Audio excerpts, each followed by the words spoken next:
Perspektiba batekin, Jon Ormatxea arituko zaigu, bera politika, zientzia eta administrazio kudeak eta gradua egina du, eta egun ernaiko kidea da.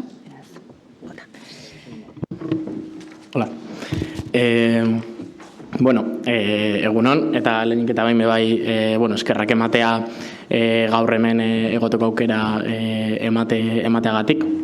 Eta, hasi baino lehen igual bai aipatzea, gaur mahai honetatik pasatu direla eta pasatuko direla gai honetan adituak eta arituak direnak, ez da nire kasua, baina lan dabe uste dut importantea dela,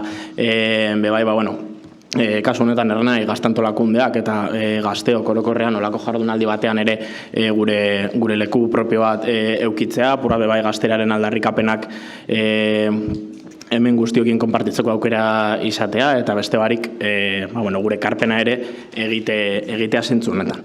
Orduan, hasteko, nik uste mai gainean jarri bar den lehenengo kontua da, gazteon bizitzak ez direla duinak, gazteok prekarioak garela. Eta orduan nik uste hori dela apur bat abia puntua, gazte perspektiba horretatik ere gure karpena egiteko, azken batean bizi gara gaur egun sistema neoliberalaren agorpen fase batean, eta hor badabiz enpresariak beraien kapital metaketa horri eutsi nahian, eta horretarako ari dira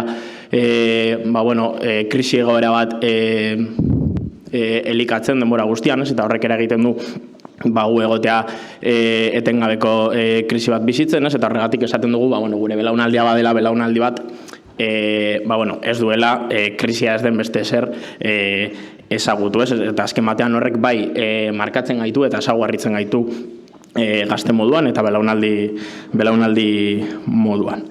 Orduan, egia da, krisi egoera honek, etengabeko krisi honek ez gaituela bakarrik gazte horiera egiten, oro harrez, langile klaseari eta herri sektore gehienei ere eragiten diela egoerak, baina bai uste dugu guk gazteoi modu bereizitu batean ere eragiten gaituela. Azken batean, lan ere muan, beste hainbat sektorerekin batera ere bai, baina esplotatuenak gara, 30 urte baino gutxiagorekin gure gurasoen etxetik emantzipatzea, gaur egun da amets bat besterik ez, eta gainera ere, ikasketa prozesuak eta modu duin batean egin alizateko hainbat eta hainbat zailtasun ditugu. Gainera, goera guzti honek ere bai, sortzen ditu hainbat eragin kaltegarri, eta azken urte datan nik uste asko hasi garela hitz egiten honetaz, baina gazteon osasun mentalean, eta guk ere gure etorkizuna proiektatzeko, badaukagula sekulako espektatiba kolektiboen krisi bat, eta apur bat, guk bizi dugun egoera horren ondorio ere badirela, eta orduan, hau da apur bat guk egiten dugun analizia egoeraren inguruan, eta ez da bakarrik guk esaten duguna, badaude hainbat datu ere hori mahai gainean jartzen dutenak, adibidez, enpleguari begiratzen badiogu, gazteon behin-behinekotasun tasa Euskal Herrian 46% inguruan kokatzen da, Europarekin konparatuta bikoitza da, horreri gainera gehitu barre zaio ere bai, Euskal Autonomia Erkidegoan 2010 urtetik onarte, soilik 142 euro igo dela, gazteon bataz besteko soldata, eta beste datu bat ere aipatzearren, berri hori Euskal Autonomia Erkidegoko gazteen soilik 22ak bizi aldu edo egin dezake bizitza bat gurasokiko inolako menpekotasun ekonomiko barik. Orduan, dira hiru datu bakarre, baina nik uste nahikoa direla apur bat erakusteko zein den gazteok gaur egun bizitzen dugun momentua, Orduan, nik bai uste dut importantea dela, egoera guztionen aurrean, sakoneko neurri integralak hartzea, eta apur bat norabide horretan kokatzen dugu guk ere bai,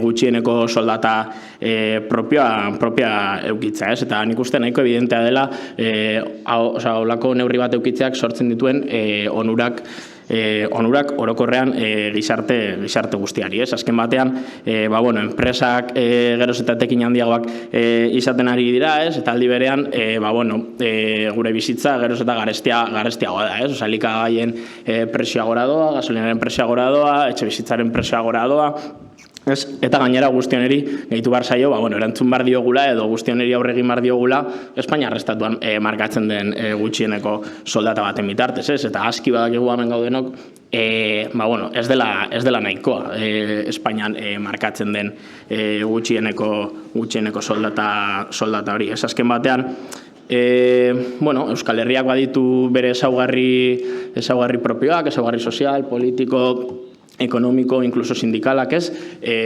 Kasu honetan, eragiten duena, Espainiar estatutik markatzen den soldata minimo hori, ez izatea nahikoa guretzako, ez?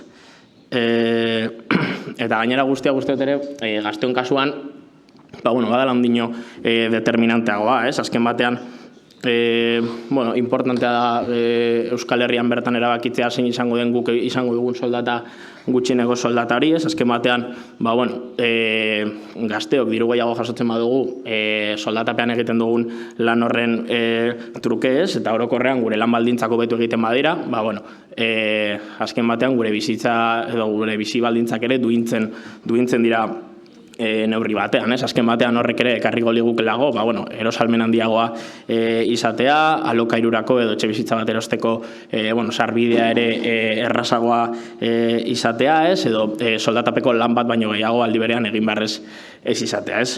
Orduan, modu simple batean esan da, Euskal Herrirako gutxieneko soldata propio bat eukitzeak, azken batean Euskal Herriko gazteen bizitzak duintzen eta hobetzen ditu, ez? Eta orduan guztienek nik uste mahai gainean jartzen duela ere berriro burujabetzaren beharra, ez? Azken batean, Euskal Herrian behar ditugu ere Euskal Herrira egokitzen diren politika publikoak, ekonomikoak eta mota guztietakoak, ez? Euskal Herrian erabakitzen direnak, Euskal Herritik eta Euskal Herriarentzako pentsatuta egongo direnak, ez? Eta horrek ere argitara uzten du Euskal Herrian burujabetzarena ez dela beste aldarrikapen bat, edo ez dela aldarrikapen soil edo huts bat, ez? Osea, badela Euskal Herrian ditugun eztabaidek eta erronkei erantzuteko puntu zentral bat, eztabaidak abiatzeko puntu bat, ez? Eta zentzu horretan, Euskal Herrian burujabetzaz hitz egin behar da etengabe tronkala derrako. Honekin batera igual bebai, eta ja amaitzen joateko, ez? Eta, arrazoi guzti hau gutxi izango galira, ez edo baten bat oraindik konbentzituta ez badago, nik uste, kopuru konkretutik haratago ere bai, ez? Markoa bera Euskal Herrian kokatu izanak, badaukala bere potentzialitatea, ez? Alde batetik, irekitzen duelako bidea, ez? Etorkizunean, herri moduan, eman behar ditugun eztabaida batzuei ere, herri gisa emateko, ez? Eta nazio mailan eta Euskal Herriaren ikuspegitik emateko eztabaida horiek, eta beste batetik ere, orain zehazten den, edo, Euskal Herrirako gutxieneko soldata minimo hori erabakitzen den momentu horretatik aurrera, ez? Etorkizunean soldata hori igo nahiko bagenu, ez? Euskal Herrian erabakitzen denez, Euskal Herriko gazteok ere izango genuke, herramienta gehiago edo eztabaida horretan eragiteko gaitasun handiagoa ere bai.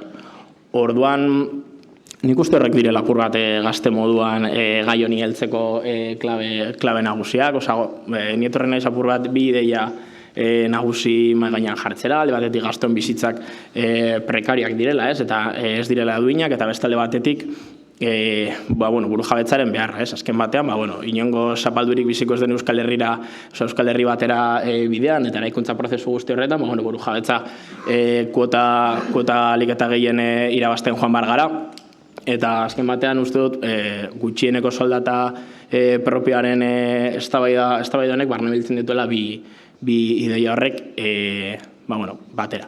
Orduan beste barik, gazteok modu argi batean kokatzen gara Euskal Herriako gutxieneko soldata propio baten alde, eta beste barik onarte, gazteok aurrera.